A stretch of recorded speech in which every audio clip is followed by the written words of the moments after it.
Making money with dropshipping is easier than ever before, but with the amount of information that there is out there, it's nearly impossible to know what's actually good information and what's bad information.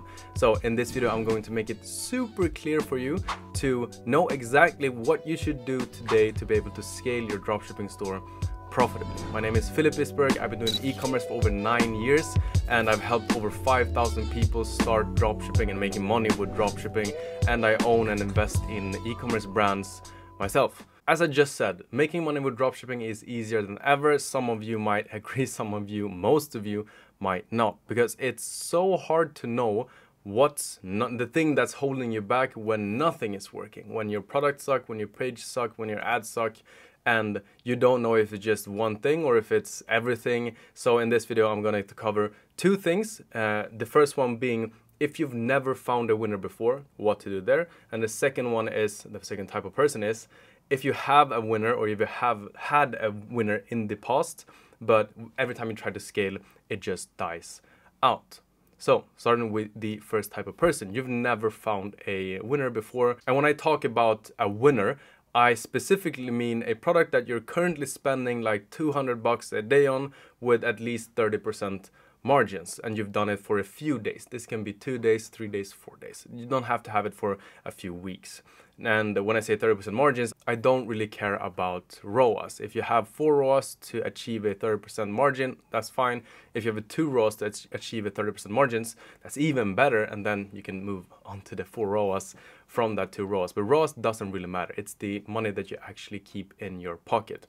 And if you've never had that before, I can't tell you that what you're doing is good or bad. Now, for most people, if I just give one piece of advice to most dropshipper, it's do more and you will get there. But it might just be one thing you do different that causes the next product you test to be a winner or not. So I can't over this YouTube video tell you, oh, you have to do this different or you have to do that different. So I have to just try to project this energy and this knowledge through the video so you can look at your own store and give yourself that advice. So the basic things you can do to make sure that you have a good structure that will even allow you to have a winner in the first place is have good quality images, have a good offer, don't have any friction during the checkout. Like how many times do you have to click to even get to the checkout? Do you have free shipping?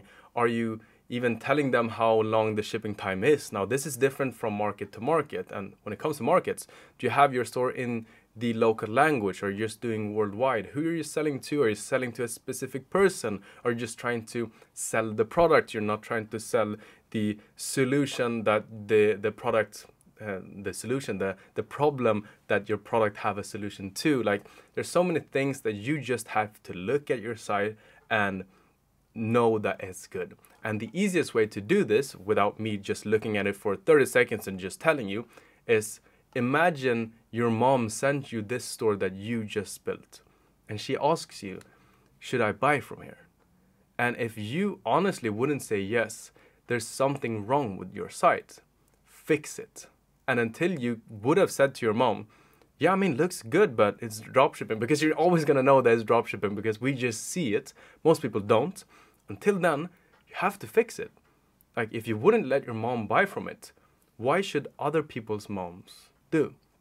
So just fix that first. And when you have fixed this, like you have that foundation of it's looking good, it's looking fine, like people would buy from here. It's now 80% the product. And this is the difficult thing with dropshipping.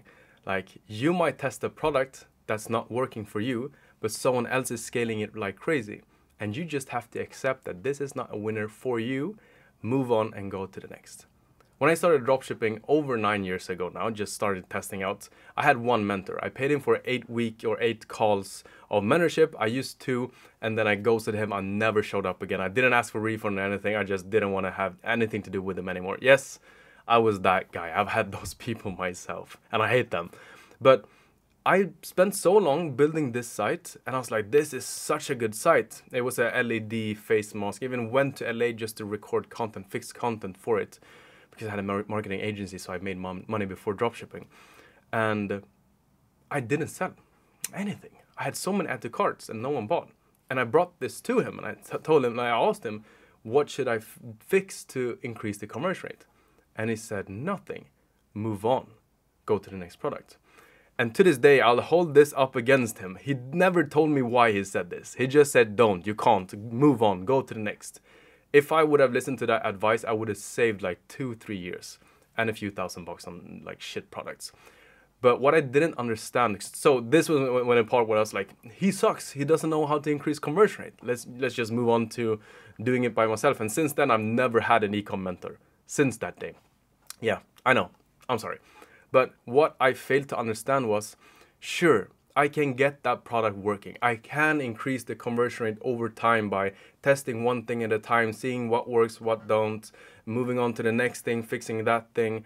But it's more worth it for me to just completely scrap it, move to the next product, and go from there until I find a product that practically sells itself, and then do all of these things good.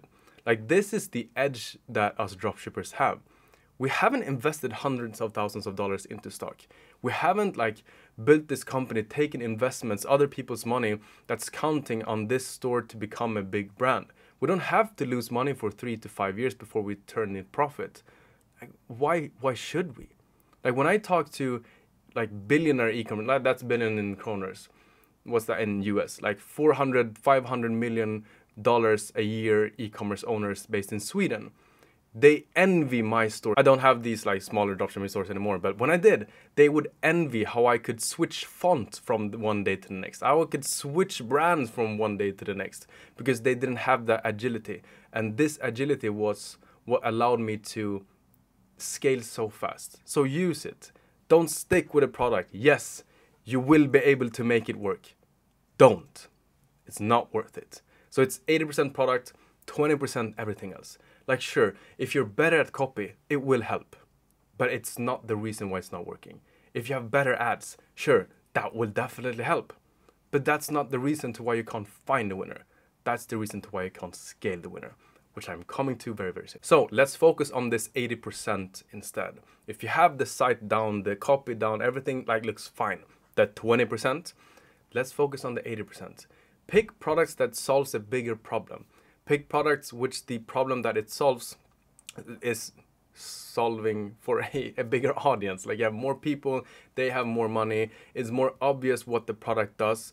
And when you look at the product itself, you believe that it actually works. Like, do those things and you will make more money faster. And then once you have that, you can go over to focus on the smaller things, which then are gonna be the 80%, which is the content itself. So just to wrap it up for the first part, people never having a winner ever, like, what proof do you have that this product will work? Stack those pieces of proof first. Like, how many people are scaling it? Is it trending? Is it a trendy subject? Is it a trendy niche? Does your target audience have money?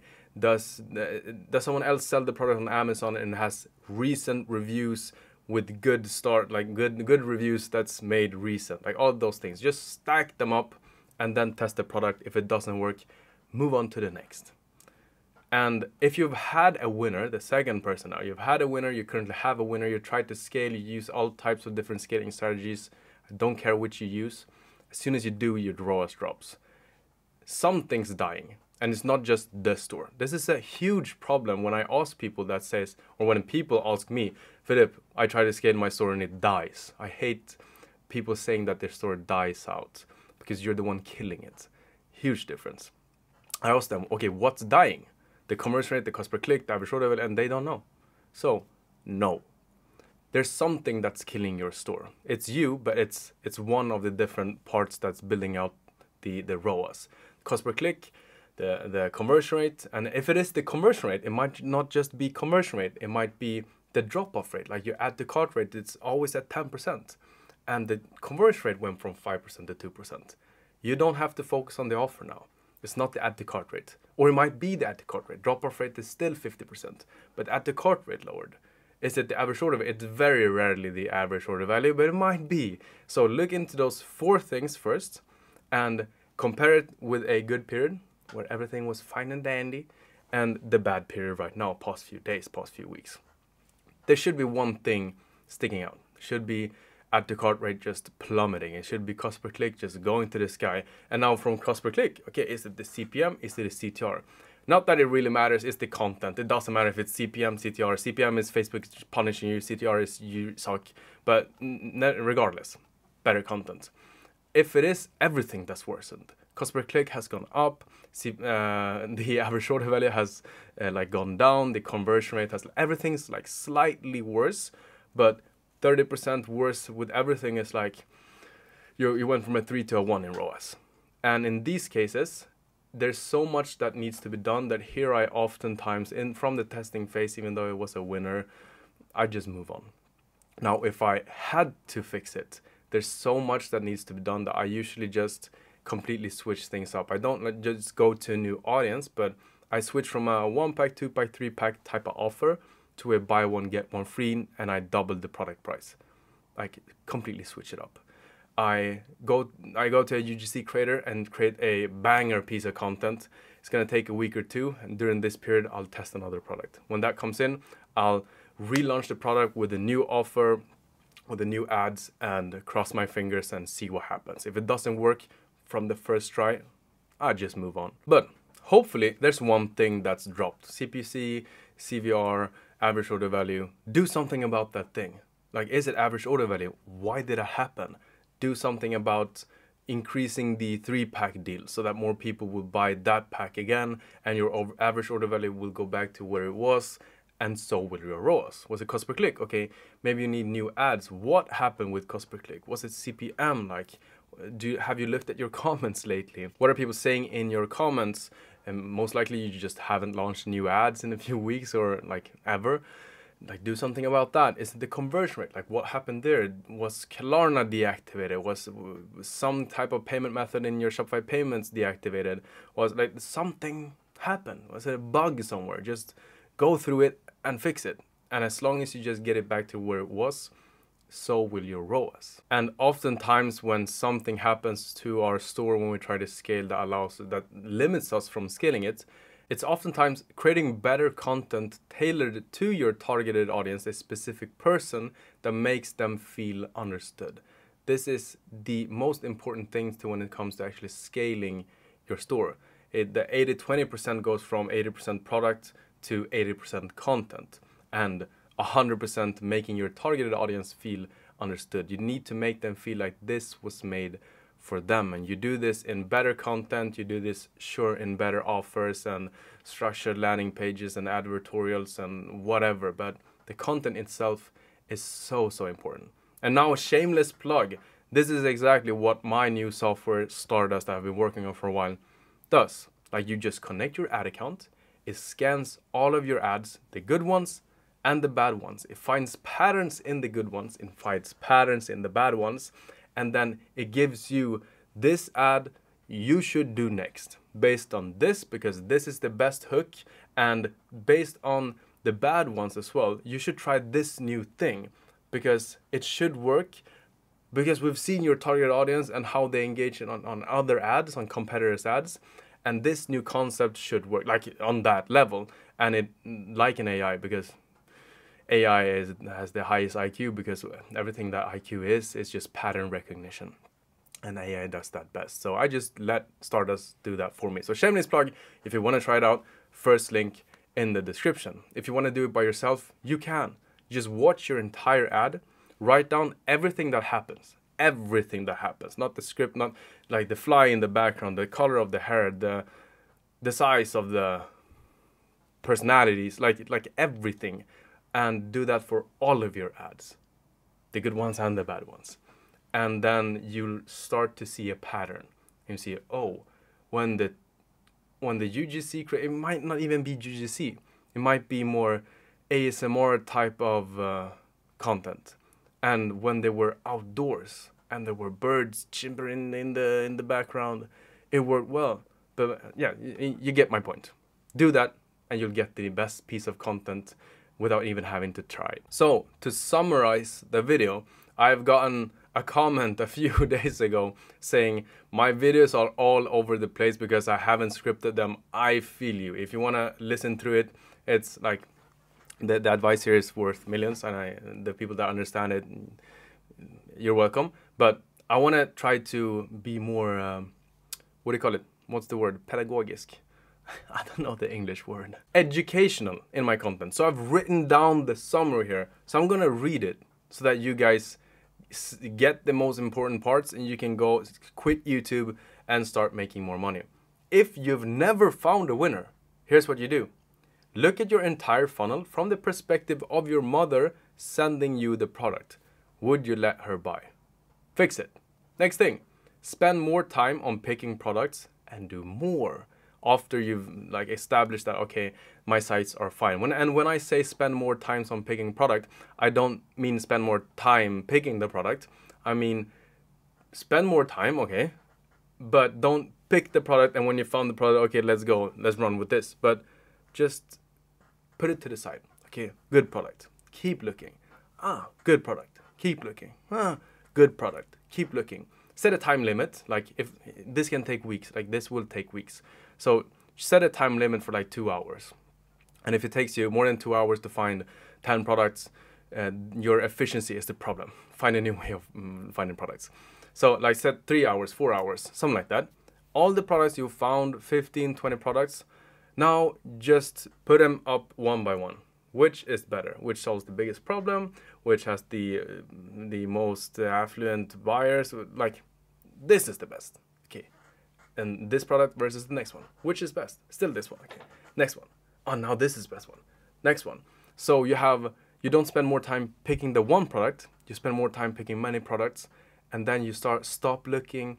You put them up one by one. And at the end of the day or end of the 3 hours, you'll have the best product that you have found during these 3 hours. Now build the store. And now do more. Do it 10 times a day. Like, just keep going.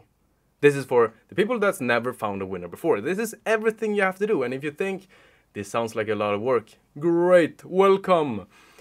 The second part, if you found a winner before, but you're looking for a new one, do more. The third one, if you're trying to revive an old store, this is the easiest way of doing dropshipping. You have an old store that has worked and you just need to revive it. Look at the data, adjust what went wrong, and rather move on than stay too long. Like if it's the conversion rate dipped, try to fix that with one, max 2 adjustments. If it doesn't work, move on.